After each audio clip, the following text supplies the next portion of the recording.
Interpersonal Communication Project by Lori Souza, Liberty University, HSCO 580. The table of contents included in my project will be about interpersonal communication, my goals, enlarging my conversation, background and behavioral blend, barriers and ways to overcome them in interpersonal communication, noise pollution, ways to prevent it, and my action plan for carrying out my goals. Interpersonal communication. The most common functions of interpersonal communication are listening, talking, and conflict resolution. Types of interpersonal communication vary from verbal to nonverbal and from situation to situation. Interpersonal communication involves face-to-face communication in a way that accomplishes the purpose and it is appropriate. Overachieving goals. Me specifically, my goal is to find better ways to listen to people, become a level 1 listener, and to manage my defensiveness while communicating with others. Enlarging my conversation. First of all, what does that mean? Enlarging the conversation is when we hide behind our biases and hinder them with our personalities. We're able to contend with different personalities and respond to people who may think differently than we do. We engage in conversations, may not necessarily agree, but still are able to have a conversation where both people engage. Sometimes you stay interested and sometimes you don't. But to find ways to enlarge your conversation and to stay interested, applicable learning tools include learning to listen, keeping the conversation going, and asking questions. Asking the person speaking to clarify, ask other questions to specify things that they are saying if you agree or don't disagree, and to show the person that you are truly engaged in that conversation, both verbally and non-verbally. Enlarging my conversation. There are 3 different types of learning, level 1, 2, and 3. I find myself at a level 2 and 3 mostly, and would likely want to be a 1. But I find that I listen in spurts.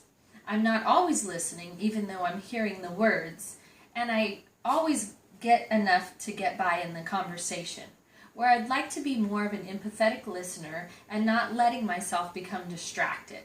Ways to change the way I listen to people and to become a more effective listener is to listen more intently, free myself of distraction, and most of all, during conversation, showing that I have empathy, understanding, and caring with that person. As for myself, I was raised by my father, a multitude of stepmothers, and multiple brothers along the way, both biological and step.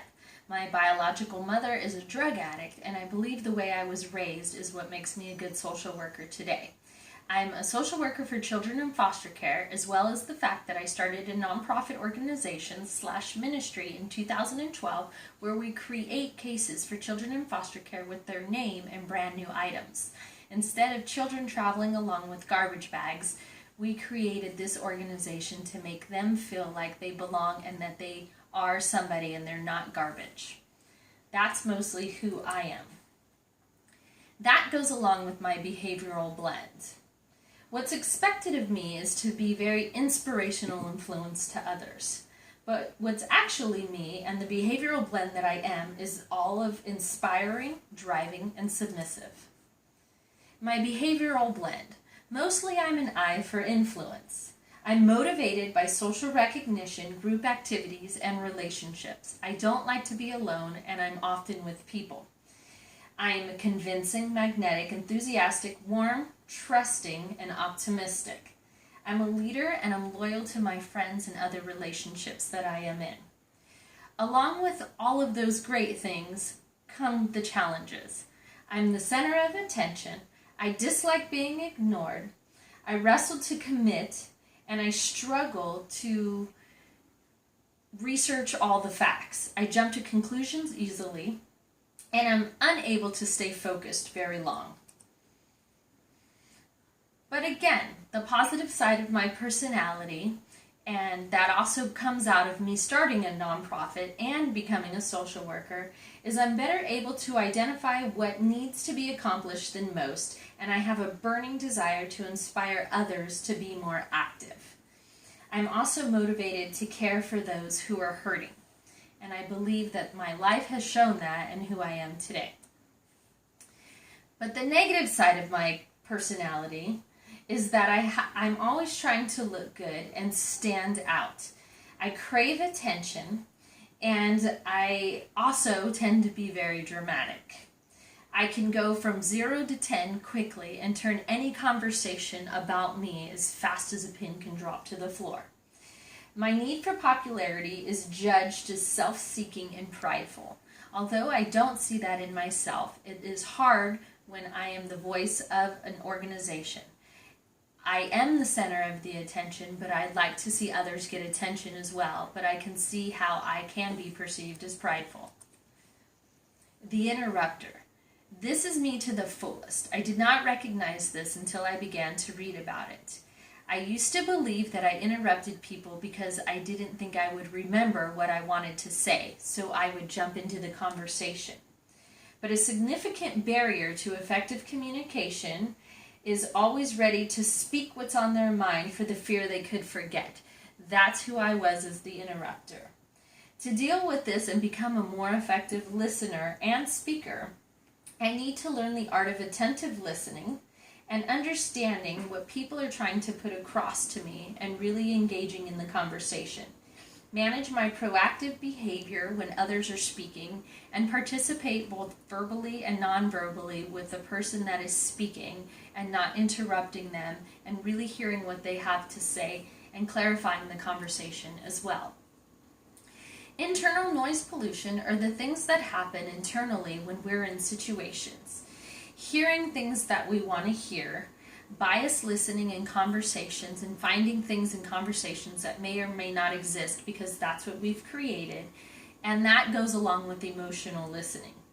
Solutions to internal noise pollution is not allowing your past to dictate what you're doing now, being patient, positive, and processing the information not only better but slower to really engage in the conversation without jumping to conclusions and participating with the person you're speaking to. Then comes along external noise pollution. Loud traffic noises, views of scenery, and multitasking, where people do 2, 3, 4 things at once and believe they're doing all of it. They're actually giving little attention to each thing instead of a lot of attention to one thing. That is some of the factors of external noise pollution. The solutions to that, though, are to find a peaceful place, go to where there are less distractions, focus on one thing, and asking to understand and clarify in conversations. By being alone in a solitude place where you can truly engage and be a part of the person you're with, then you can X out a lot of the internal and external noise pollution.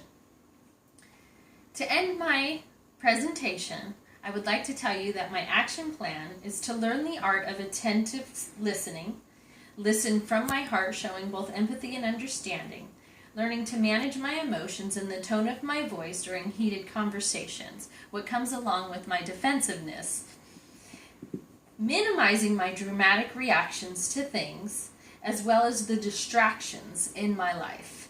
Practice patient and get organized. Lastly, my most important action plan goal is to pray that I get one step closer to God's plan to finish school and get some sleep.